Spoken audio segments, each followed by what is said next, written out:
Siempre habla para ustedes el hermano Alexander Castellanos desde la Iglesia de Cristo en Ciudad Merliot, República de El Salvador. Estamos estudiando el tema tan interesante sobre la Cena del Señor. Esta será la sexta parte que estudiaremos y, como siempre, agradeciendo a la Iglesia y a todos que en otras partes escuchan estos mensajes. Quiero dar un saludo especial a los hermanos Faber Iván Burgos Puyo, quien nos ha escrito a través de nuestro sitio web diciendo que ya ha presentado la primera parte a la congregación y que iba a compartir la segunda parte. Hermano Faber Iván, que Dios le bendiga en su deseo de que la iglesia aprenda correctamente sobre lo que es la Cena del Señor. También agradecimientos al hermano Ángel Martínez desde Virginia. Él también está escuchando estos estudios y también supongo que lo está presentando a la iglesia. El ejemplo de estos dos hermanos es lo que decía en la clase anterior, de que hagan todo el esfuerzo porque la iglesia escuche estos estudios y que en especial los escuchen los hermanos que presiden la mesa del Señor, para que ellos estén conscientes de lo que hacen en el momento de pasar a servir para este memorial. Yo continúo con esta parte que les dije que la iba a dividir en dos partes, que en relación a la Cena del Señor, que fue anticipada en el Antiguo Testamento y que tiene como base el capítulo 12 de Éxodo, versos 1 hasta el 30. Les dije que iba a tratar el aspecto de las conmemoraciones, especialmente la Pascua, y es lo que hemos visto en la primera parte de este día. Ahora vamos a pasar a los sacrificios, a los pactos y a la comida en el reino. Entonces, comienzo pues con los sacrificios. Los sacrificios de la ley como sombras que proveyeron un trasfondo para el sacrificio de Jesús. ¿Por qué digo que los sacrificios de la ley como sombras que proveyeron un trasfondo para el sacrificio de Jesús? Noten lo que dice en Hebreos capítulo 10 y el versículo 1.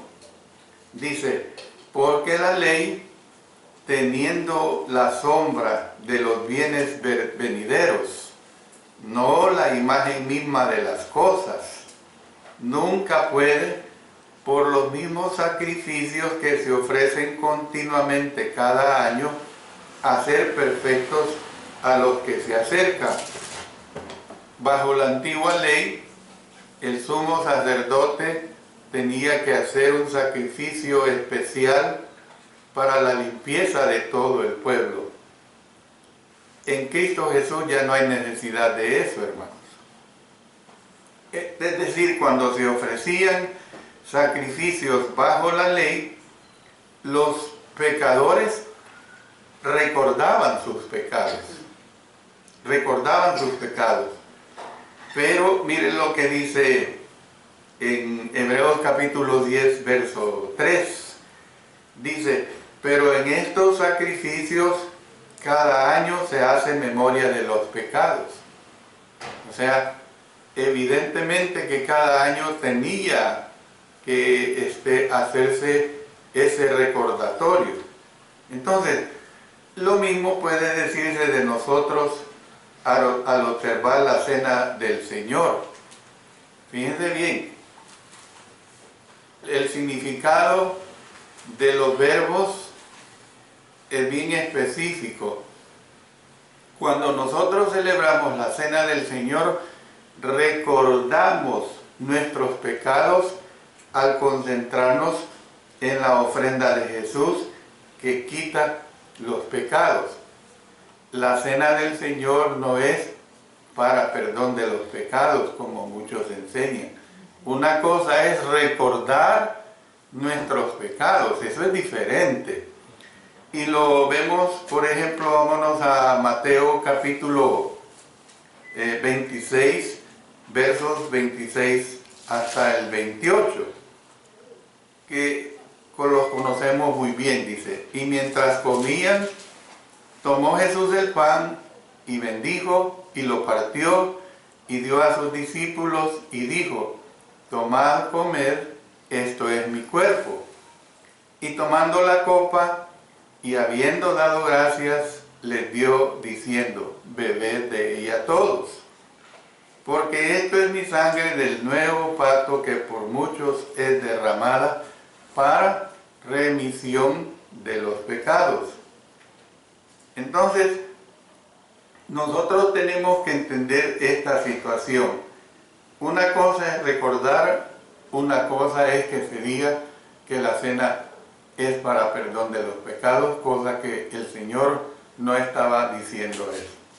En 1 Corintios capítulo 11, ustedes notarán que yo vuelvo y vengo y uso los mismos versículos o porciones porque es necesario que lo hagamos. Miren lo que dice en los versos 23 hasta el 25. Porque yo recibí del Señor lo que también os he enseñado. El apóstol Pablo está diciendo esto, ¿verdad? Que el Señor Jesús, la noche que fue entregado, tomó pan y habiendo dado gracias, lo partió y dijo: tomad, comed, esto es mi cuerpo que por vosotros es partido. Noten, haced esto en memoria de mí.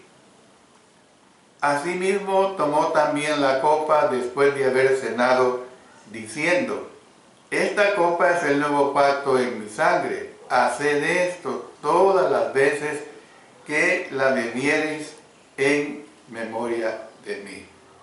Así pues, todas las veces que comiereis este pan y bebiereis esta copa, la muerte del Señor anunciáis hasta que Él venga. Entonces, hermanos, vemos lo que significa esto de los sacrificios desde el Antiguo Testamento con el sacrificio de nuestro Señor Jesucristo.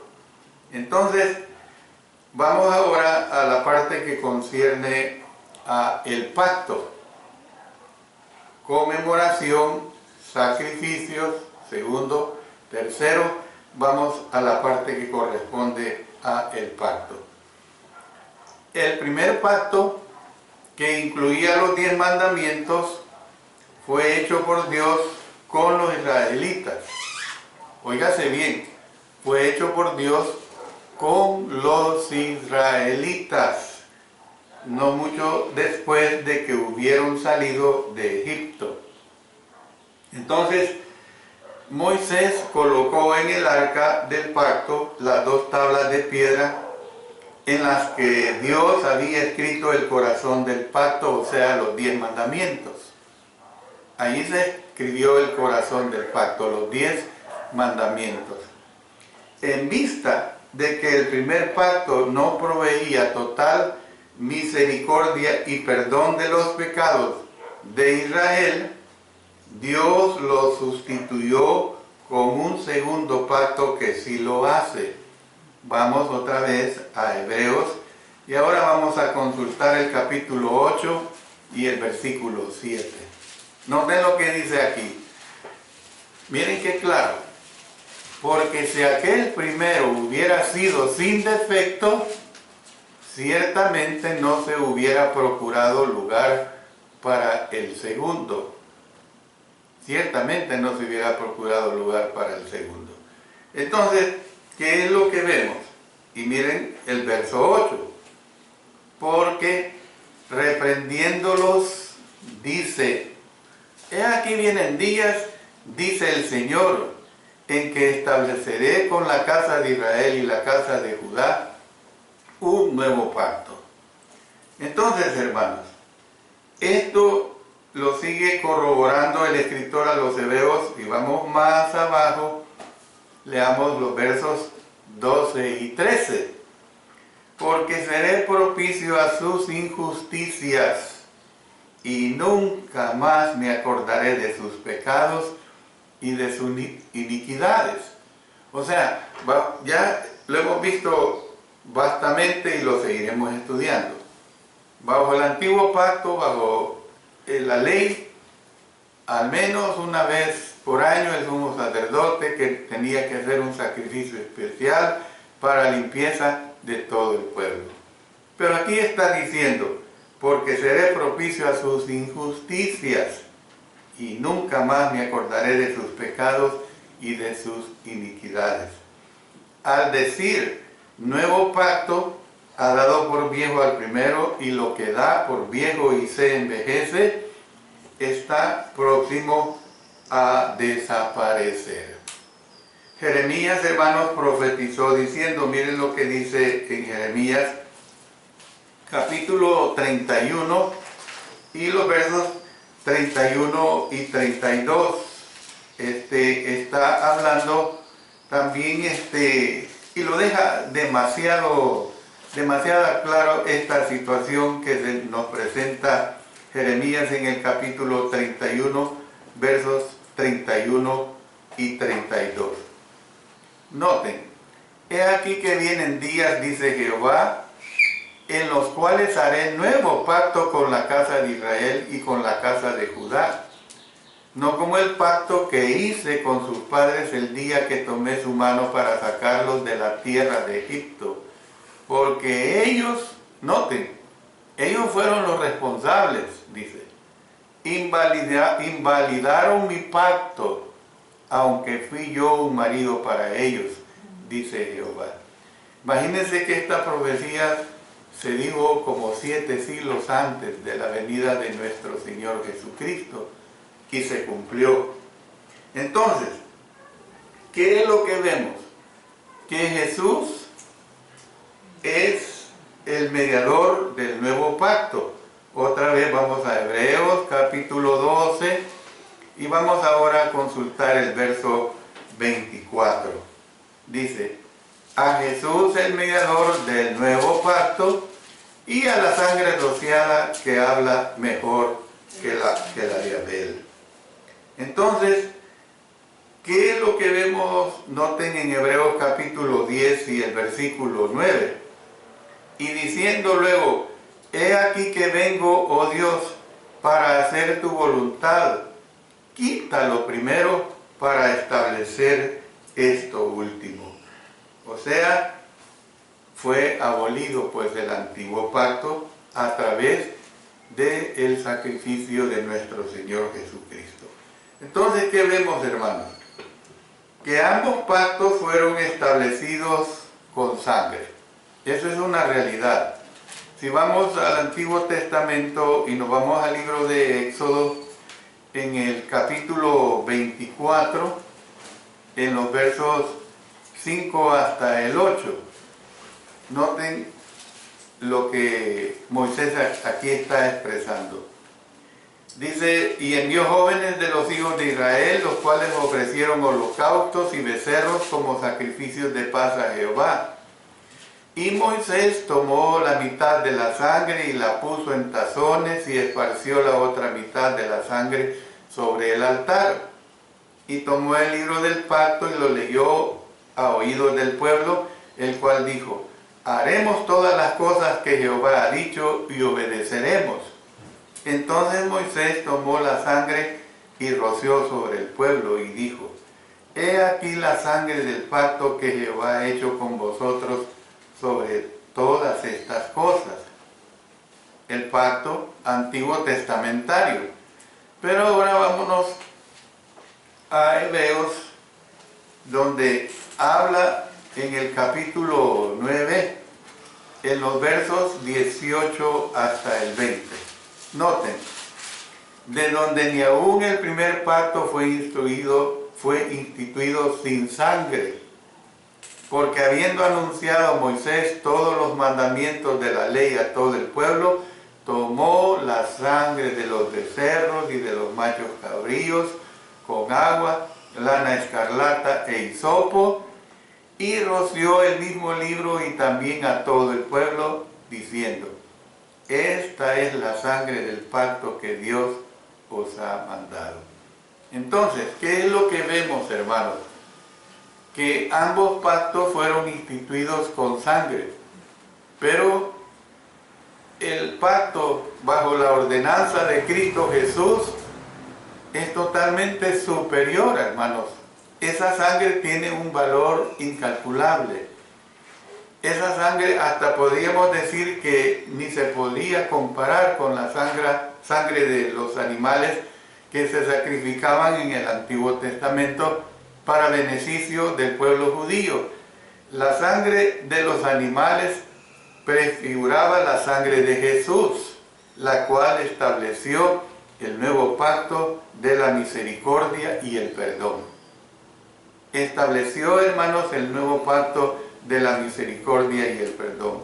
En Mateo capítulo 26 y el versículo 28 dice: porque esto es mi sangre del nuevo pacto, que por muchos es derramada para remisión de los pecados. Y fíjense bien, cuando está hablando de por muchos, ya no solo está hablando del pueblo judío, sino que incluye a todas las naciones del mundo, por supuesto, que se someten a él, que obedecen sus sagrados mandamientos. Es decir, que en este pacto Dios se ha comprometido a perdonar los pecados de los que obedecen a Jesús. Es una realidad, pues, sean salvadoreños, centroamericanos, suramericanos, norteamericanos, europeos, asiáticos, africanos. Dios, hermanos, se compromete precisamente a perdonar los pecados de los que obedecen a Jesús. ¿Cómo sucede esto? Mediante la sangre de Jesús. Mediante la sangre de Jesús nos limpia de nuestros pecados y nos los recuerda. Mire lo que se expresa en Hebreos capítulo 8 y el versículo 12. Porque seré propicio a sus injusticias y nunca más me acordaré de sus pecados y de sus iniquidades. El día que yo fui bautizado, mis pecados hasta la edad de 18 años quedaron olvidados. Evidentemente que como pecador que soy, yo tengo que acudir a Jesucristo como mediador para que Él me perdone siempre mis pecados. Pero es una realidad, pues, que ese pacto ahora en Cristo Jesús, hermanos, es un pacto que alcanza a todas las naciones obedientes del mundo. Pero veamos la última parte: conmemoración, sacrificios, el pacto. Y ahora veamos esta última parte de el comer en un reino. Comer a la mesa de un rey con otras personas que estaban siendo honradas era considerado un gran privilegio. Lo que voy a decir no es política ni partidarismo. Son las 11 de la mañana. Dentro de una hora, hora y media, tendremos el almuerzo. Aquí en nuestra nación es la hora que se toma el desayuno, almuerzo y cena.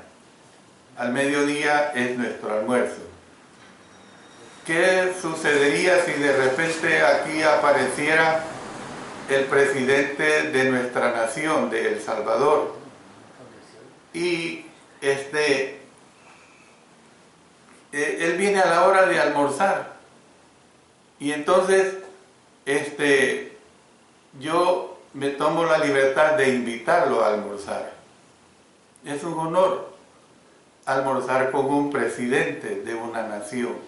Yo no estoy hablando de cosas perversas ni nada, ni cosas por el estilo, ni de partidarismo. Otra vez lo digo porque los hermanos tienden a equivocarse cuando uno pone estos ejemplos. Pero el hecho de comer con un presidente de una nación es un honor. Entonces, hermanos, en este tiempo, comer a la mesa de un rey con otras personas que estaban siendo honradas, era considerada esta situación como un gran privilegio. David hizo arreglos para que Mefibosé comiera en su mesa. Miren lo que dice en 2 Samuel capítulo 9. Vamos a consultar 2 Samuel capítulo 9. Y vamos a leer los versos 6 hasta el 10. Miren qué bonito lo que aquí se ve. Y vino Mefiboset, hijo de Jonatán, hijo de Saúl, a David, y se postró sobre su rostro e hizo reverencia. Y dijo David: Mefiboset. Y él respondió: he aquí tu siervo. Y le dijo David: no tengas temor, porque yo a la verdad haré contigo misericordia por amor de Jonatán tu padre, y te devolveré todas las tierras de Saúl tu padre, y tú comerás siempre a mi mesa. Hago un paréntesis. David le dice: no tengas temor. ¿Por qué, hermanos?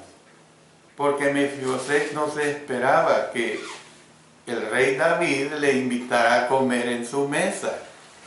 Por eso les digo, independiente de ideologías políticas, es un honor comer con una persona importante a la mesa, no digamos con un presidente.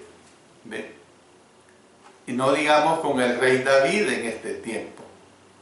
Dice: y él, inclinándose, dijo: ¿quién es tu siervo para que mires a un perro muerto como yo? Imagínense, hermano, cómo se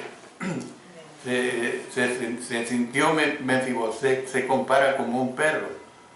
Dicho sea de paso, los perros son grandiosos, hermanos, desde el punto de vista del amigo del hombre. Pero él así se toma. Entonces, el rey llamó a Siba, siervo de Saúl, y le dijo: todo lo que fue de Saúl y de toda su casa, yo lo he dado al hijo de tu señor. Tú pues le labrarás las tierras, tú con tus hijos y tus siervos, y almacenarás los frutos para que el hijo de tu señor tenga pan para comer.